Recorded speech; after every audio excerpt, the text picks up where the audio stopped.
Assalamualaikum warahmatullahi wabarakatuh. Saya Angelia Dwi Astuti, NPM 5021238, akan memaparkan materi mengenai model, struktur, dan pengembangan kurikulum dalam mata kuliah Telaah Kurikulum. Dosen pengampu Bapak Tio Gusti Satria, Magister Pendidikan. 1. Model pengembangan kurikulum. 1. Model Tyler. Model Tyler dikembangkan oleh seorang penulis asal Amerika yaitu Ralph Tyler pada tahun 1940. Model ini termasuk pengembangan deduktif.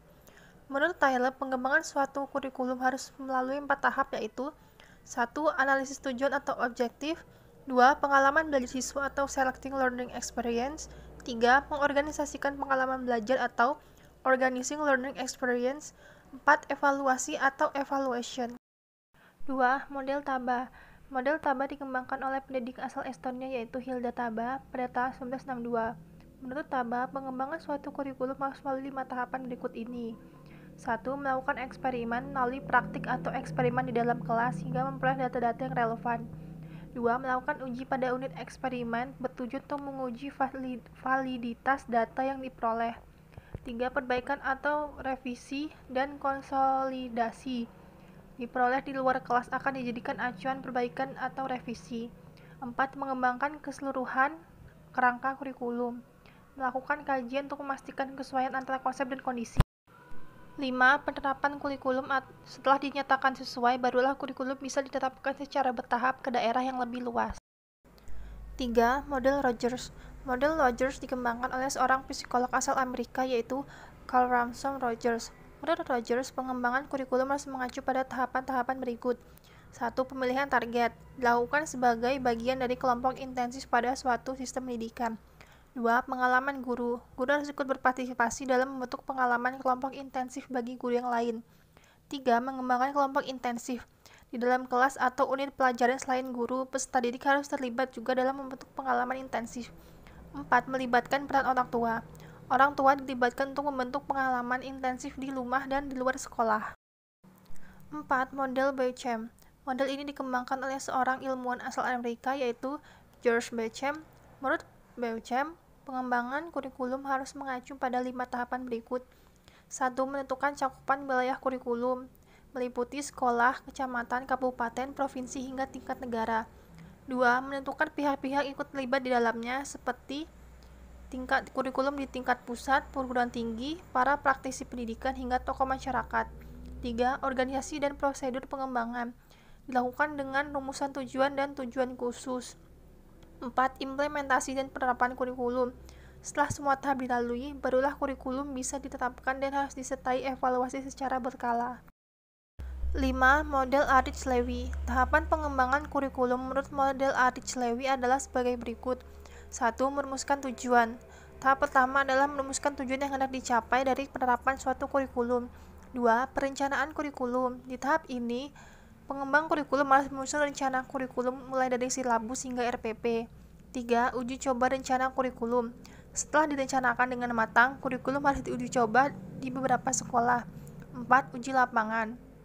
Uji lapangan ini hampir sama dengan uji coba rencana, hanya saja cakupan uji cobanya lebih luas dan sudah melalui evaluasi tahap pertama. 5. Implementasi atau penerapan kurikulum. Setelah melalui uji coba 2 kali dan diperoleh hasil yang memuaskan, barulah kurikulum bisa ditetapkan secara bertahap di semua wilayah yang dikehendaki. 2. Struktur pengembangan kurikulum. Struktur kurikulum merupakan pola dan susunan mata pelajaran yang harus ditempuh oleh peserta didik dalam kegiatan pembelajaran. Terdiri atas standar kompetensi dan kompetensi dasar yang dikembangkan berdasarkan standar kompetensi lulusan. Struktur kurikulum terdiri dari 3 komponen yaitu komponen mata pelajaran, komponen muatan lokal, dan komponen pengembangan diri. Komponen mata pelajaran dikelompokkan sebagai berikut. 1. Kelompok mata pelajaran agama dan akhlak mulia. 2. Kelompok mata pelajaran kewarganegaraan dan kepribadian.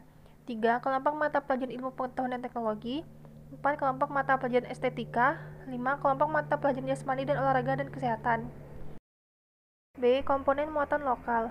Merupakan kegiatan kurikuler untuk mengembangkan kompetensi yang disesuaikan dengan ciri khas dan potensi daerah, keunggulan daerah, termasuk ciri khas organisasi pengelola dan pengembang institusi satuan pendidikan ini, yang materinya tidak dapat dikelompokkan ke dalam mata pelajaran yang ada.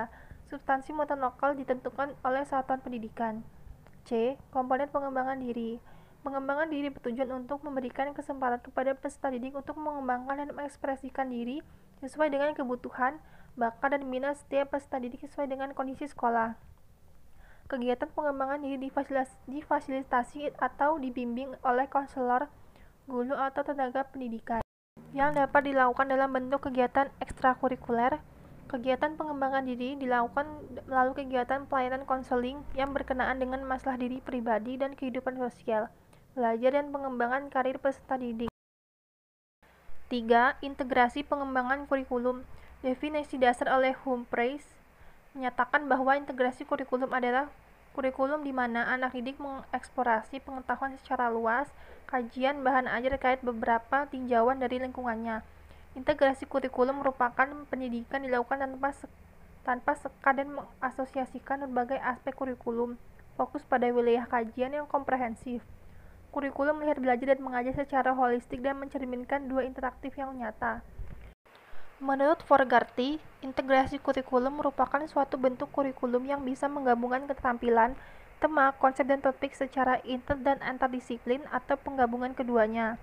Dalam integrasi kurikulum, tugas guru menurut Olivia adalah harus kurikulum menyibukkan diri dengan masalah pengintegrasian materi pelajaran. Dengan demikian, guru bisa menggabungkan materi dalam pembelajaran dengan lingkungan tempat tinggal siswa. Klasifikasi integrasi kurikulum. 1. Integrasi kurikulum 1. Disiplin ilmu atau interdisiplin ilmu. Model integrasi kurikulum Cellular Connected Nested. 2. Integrasi kurikulum beberapa disiplin ilmu atau antardisiplin ilmu. Model integrasi kurikulum Sequential Webbed Threaded Integrated. 3. Integrasi kurikulum di dalam dan di beberapa disiplin ilmu, inter dan antardisiplin ilmu. Model integrasi kurikulum immersed atau networked.